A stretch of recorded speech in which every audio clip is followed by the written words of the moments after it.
प्यारे बच्चों नमस्कार। तो भाई आज शायद मैं ये ना पूछूं कि आप कैसे होंगे, क्योंकि मुझे ऐसा लगता है कि एसएससी से ज़्यादा बुरे हाल स्टूडेंट्स के एसएससी स्टूडेंट्स से ज़्यादा बुरे हाल इस समय पर किसी के नहीं है। और इसमें दोषी कौन है?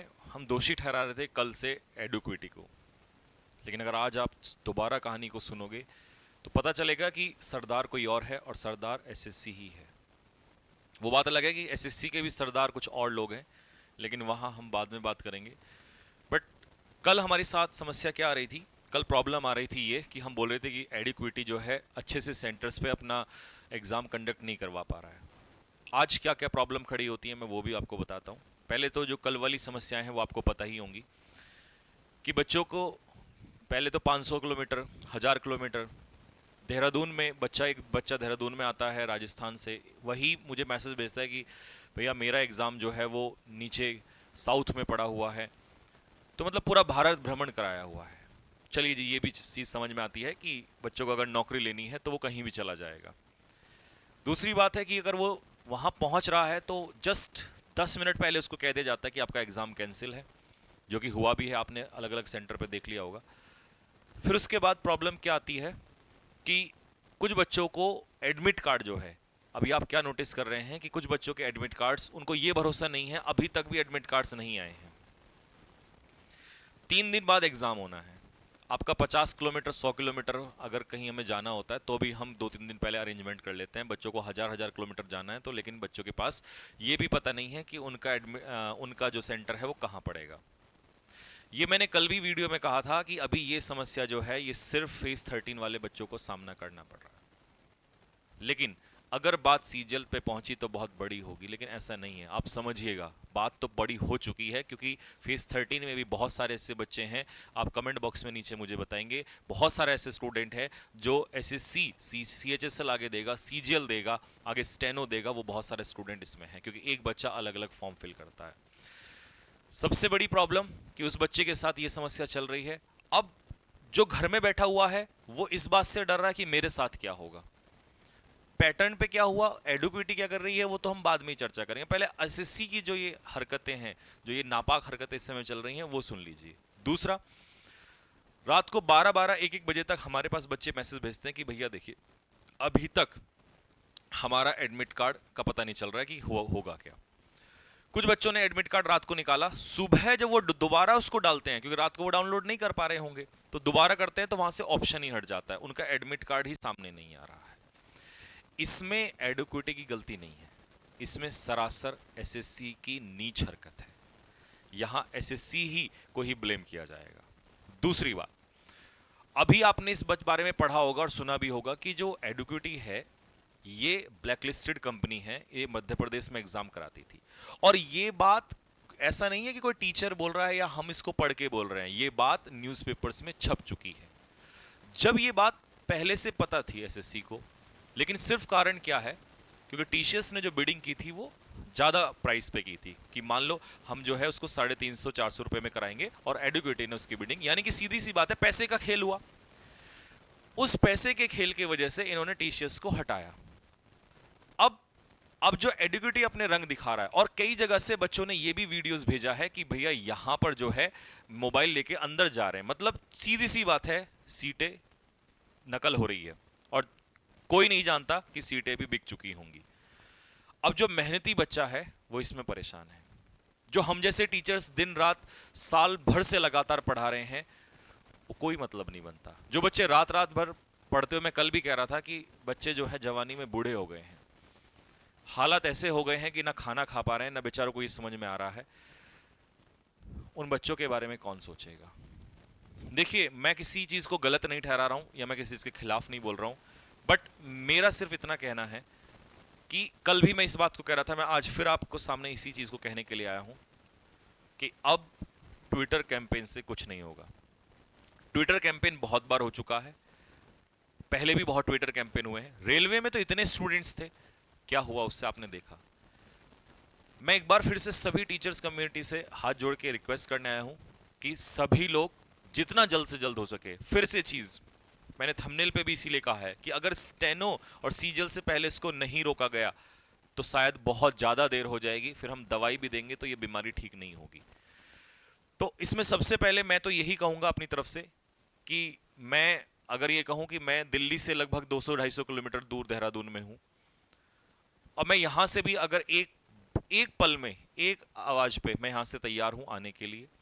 जितने भी दिल्ली के सारे टीचर्स हैं वो दिल्ली में ही रहते हैं या आसपास में ही रहते हैं, तो क्या अगर मान लीजिए 40-50 टीचर्स और कम से कम 20 से 30 हजार स्टूडेंट्स अगर पहुंचना चाहें तो क्या पहुंच नहीं सकते हैं? पहुंच सकते हैं। आखिर रोना किसको पड़ रहा है? दो ही लोगों को। आप देख रहे हैं कौन परेशान है? दो ही लोग परेशान है। मेहनत करके स्टूडेंट पढ़ा परेशान है और पढ़ा के टीचर परेशान है।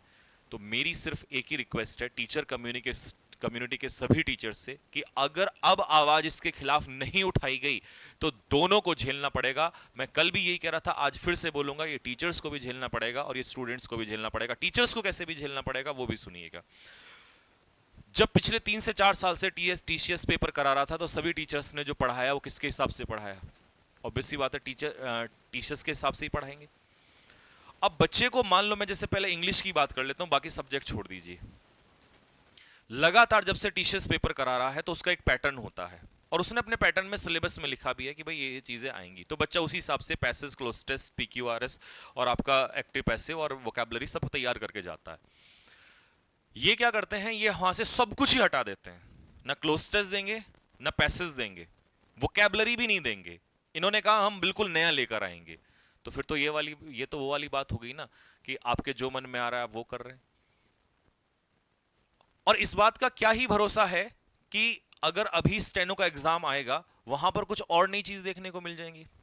मान लीजिए स्टूडेंट अभी कोई और चीज तैयार करके गया और वहां पर कुछ नए पैटर्न आ जाएगा और सीजीएल में कुछ नया बवाल खड़ा कर देंगे। इसका मतलब तो ये तो सीधा सीधा सा मजाक हुआ। और जो चीज ये लोग दे रहे हैं, जो चीज इन्होंने, जो एग्जाम्स में भी इन्होंने दिया है, वो भी इस तरीके की हरकतें हैं कि आप अगर स्टूडेंट्स से पूछेंगे तो मैं क्या ही बताऊं आप लोगों को कि मतलब सब कुछ इन्होंने बर्बाद करके रख दिया है।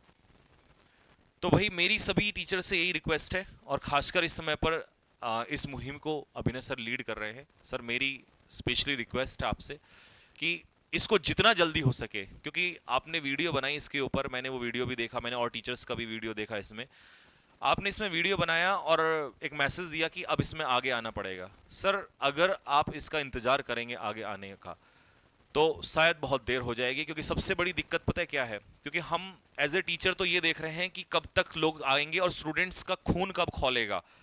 बट प्रॉब्लम ये है कि इस समय घर पे आप ये देखिएगा, क्या बच्चा इस समय पढ़ रहा है? पढ़ नहीं रहा सर। पढ़ाई की वीडियोस पे आप व्यूज देख लीजिएगा बच्चे के। इस समय सबसे होता क्या था कि लास्ट टाइम पे जब जब क्लासेस होती थी तो पढ़ाई की वीडियोस पे व्यूज आते थे, लेकिन नहीं है ना। उसके अलावा बाकी जो ये वीडियो चल रही है इन पे सब पे व्यूज है, क्योंकि इस बच्चे को भी पता है कि समस्या बड़ी है। तो सर पढ़ाई बच्चा भी नहीं कर रहा है, डिस्टरबेंस उसके भी माइंड में चल रहा है। चाहे जो पेपर देने गया हो वो भी डिस्टर्ब है, और जो पेपर नहीं देने गया है, जिसका पेपर अभी होने वाला है, सर डिस्टर्ब वो भी है। तो सर मेरी आपसे रिक्वेस्ट है कि अगर आप अकेले भी जाकर वहां पर बैठेंगे तो भी वहां पर स्टूडेंट्स तो पहुंचेंगे ही, और टीचर्स का आश्वासन अपनी तरफ से आने स्टार्ट हो गए हैं। मैं अपनी तरफ से कह रहा हूं सर, मैं 200-250 किलोमीटर दूर खड़ा हूं। आप जैसे ही एक मैसेज डालिएगा वहां पर मैं आपके साथ खड़ा हूं, और आरडब्ल्यूए परिवार की तरफ से मैं हूं या और बाकी टीचर्स हो वो आपके साथ खड़े हैं, हर तरीके से आपके साथ खड़े हैं। पहले भी ये लीड किया है, लेकिन अब बात सर बहुत ज्यादा बिगड़ चुकी है, क्योंकि जब मैसेज 1-2 आते हैं तो समझ में आता है, और मेहनत ना की हो तो समझ में आता है। बहुत मेहनत की है हमने स्टूडेंट्स के साथ, इन बच्चों ने बहुत मेहनत की है। इनको रात रात भर उठा के बैठाया हमने, सुबह 7 बजे इनको जगाया है, इनको दोपहर में पढ़ाया, इनको शाम को पढ़ाया, इनको रात को पढ़ाया है, दिन रात इनके साथ मेहनत कर रहे हैं। तो ये अच्छा नहीं लगता। और दिक्कत ये है कि अगर एग्जाम ऐसे ही पास आ गया और एग्जाम इन्होंने करा दिया और सीजीएल करा दिया इन्होंने, तो इसके बाद सर दोबारा आपको पता है कि 1 साल तक मौका नहीं मिलेगा। और एसएससी के पास बहाने हजार हैं, और हम और आप केस लड़ते रहे, आपने पहले बहुत केस लड़े हैं, इसका सर कोई रिजल्ट नहीं निकल कर आया है। तो इस बीमारी को पलने से पहले जितना रोक लिया जाए उतना सही है। सर ये ट्विटर का गेम बहुत हो चुका है। आज आपने वीडियो बनाई, मुझे बहुत अच्छा लगा। शायद मुझे लगा कि मैं इसके बारे में खिलाफ बोल रहा हूं तो लोग मेरे ही खिलाफ बोलेंगे, लेकिन मुझे सर अच्छा लगा आपने इसे बनाया। मैंने कल ही कह दिया था कि इस ट्विटर कैंपेन से सर कुछ नहीं होने वाला है, आना पड़ेगा, फिजिकली सामने जाना पड़ेगा। और मेरी रिक्वेस्ट है बच्चों से, अगर अभी नहीं उठे ना तो जीवन में कभी ध्यान रखना आगे चल के सिर्फ रोना आएगा। और अभी तो प्रॉब्लम दिखाई दे रही है आपको कंप्यूटर और माउस की, अभी तो रुको, और प्रॉब्लम्स भी आने वाली हैं। मैं आज फिर इस वीडियो में आपको बता रहा हूं, अभी ऐसा भी वो भी टाइम आएगा कि क्योंकि ये ब्लैक लिस्टेड कंपनी, और ब्लैक लिस्टेड किस वजह से है ये आप जानते हो। सीटें जब आपको एक दिन ये भी न्यूज आएगी कि इसकी सीटें भी बिकी हुई हैं और फ्रॉड इसमें भी चल रहे हैं, क्योंकि जो बच्चा मोबाइल अंदर लेके जा रहा है, आपको क्या लगता है वो गड़बड़ नहीं हो रही होगी उस चीज में? प्रॉब्लम वहां भी होगी सर। तो मेरी बच्चों से भी रिक्वेस्ट ये है कि मूक मत बनो, और आप 10th क्लास के स्टूडेंट्स नहीं हो, आप अपना अच्छा और बुरा जानते हो। टीचर्स, और मैं आपको बता दूं टीचर्स की तरफ से सभी स्टूडेंट्स को कि टीचर्स केवल इस वजह से रुकते हैं, इस वजह से रुक जाते हैं क्योंकि आप लोग का साथ नहीं आता है। वहां पर जाकर अभी सारे टीचर आ जाएंगे, अभी 2 घंटे में सारे टीचर्स पहुंच जाएंगे, बट समस्या क्या है, क्योंकि सबको घर पे देख के वीडियोस में कमेंट करना बड़ा आसान लगता है। और चाहे लड़का हो या लड़की, क्योंकि नौकरी लेने के लिए हर बच्चा तैयार है, और बच्चे आते हैं दूर दूर से, 500-500 किलोमीटर से। जब हम पेपर देने जा सकते हैं तो क्या हम 200 किलोमीटर 300 किलोमीटर दिल्ली नहीं पहुंच सकते हैं? और अगर 10 से 20 हजार की संख्या में अगर स्टूडेंट वहां पहुंचता है और इस पे संज्ञान न लिया जाए, ऐसा हो ही नहीं सकता। और इससे अच्छा सर मौका नहीं हो सकता, मॉनसून सत्र साथ में चल रहा है, इससे अच्छा मौका नहीं हो सकता। हमें वहां पर जाना पड़ेगा, फिजिकल प्रोटेस्ट में उतरना पड़ेगा, इसके अलावा कोई रास्ता नहीं है। नहीं तो सर ये चीजें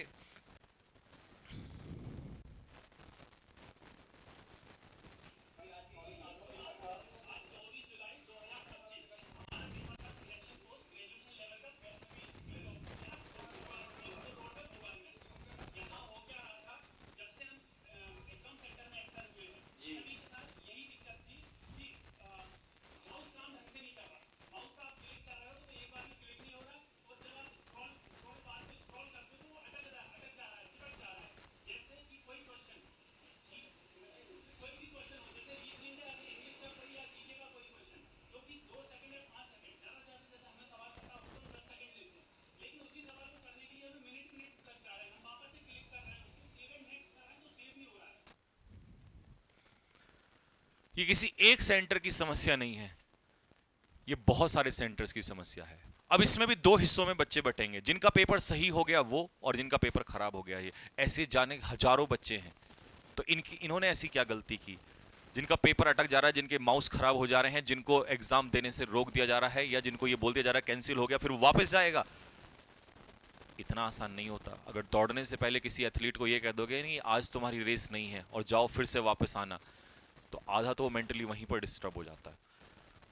तो सर मैं तो लास्ट में बस यही कहना चाहूंगा, मेरी अभिनव सर से एक बार फिर से रिक्वेस्ट है कि इसको जितना जल्द से हो जल्द, सर सोचने का समय नहीं है, एक बार एक आवाज, एक मैसेज आप सभी टीचर्स को करिएगा, और सभी टीचर्स के साथ साथ सभी स्टूडेंट्स, मैं अगेन फिर से आरडब्ल्यूए परिवार की तरफ से, अपनी तरफ से ये भरोसा दिलाता हूं कि जैसे ही आप मैसेज डालेंगे तो उसके तुरंत बाद मैं और मेरे स्टूडेंट्स साथ में होंगे सर, क्योंकि अब समय आ गया है सर, टाइम नहीं है। मैसेज इतने सारे हैं कि खोल के दिखाऊं तो बहुत समय लग जाएगा। ऐसी ऐसी चीज़ें हैं जो बच्चों ने इस समय पर भेजी हुई हैं, तो सर इस चीज़ को लीड किया जाए और इसमें आगे बढ़ा जाए, बस मैं यही कहना चाहूँगा। और बाकी स्टूडेंट्स लोग तैयार रहें, क्योंकि जो होगा देखा जाएगा। जय हिंद।